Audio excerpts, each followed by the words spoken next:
महाराष्ट्र शासनाने मोठा गाजावाजा करून तालुका मुख्यालयाच्या ग्रामपंचायती बरखास्त करून त्या ठिकाणी नगरपंचायती स्थापन केल्या, परंतु त्या नगरपंचायती ह्या शोभेच्या वस्तू झाल्यात। शासनाकडून या नगरपंचायतींना कोणत्याही सोयी सुविधा उपलब्ध होत नसल्याने नगरपंचायती फक्त नावापुरत्याच झाल्या आहेत। अमरावती जिल्ह्यामध्ये शासनाने धारणी, भातकुली, तिवसा आणि नांदगाव खंडेश्वर या 4 नगरपंचायती स्थापन केल्या। या 4ही नगरपंचायतींना अग्निशमन वाहन उपलब्ध व्हावे यासाठी जिल्हाधिकारी कार्यालयामार्फत प्रस्ताव मागविण्यात आले। त्यानुसार 4ही प्रस्ताव जिल्हाधिकारी यांच्याकडे सादर सुद्धा झाले।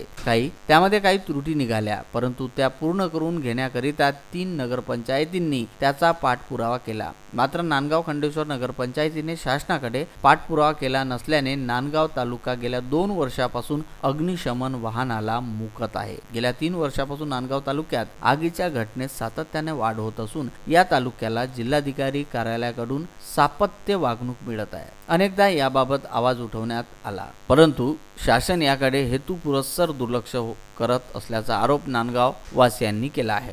नांदगाव खंडेश्वर तालुक्याला अग्निशमन वाहन उपलब्ध करून देण्याची मागणी सतत होत असूनही तालुक्यावर अन्यायच करण्यात आला आहे। याला नांदगाव नगरपंचायतीचे पदाधिकारी सुद्धा जबाबदार आहेत। त्यांनी याबाबत कोणताही पाठपुरावा केला नसल्याने अग्निशमन वाहनापासून वंचित राहण्याची वेळ नगरपंचायतीवर आली आहे। नांदगाव तालुक्याला लवकरात लवकर अग्निशमन वाहन उपलब्ध करून देण्याची मागणी होत आहे।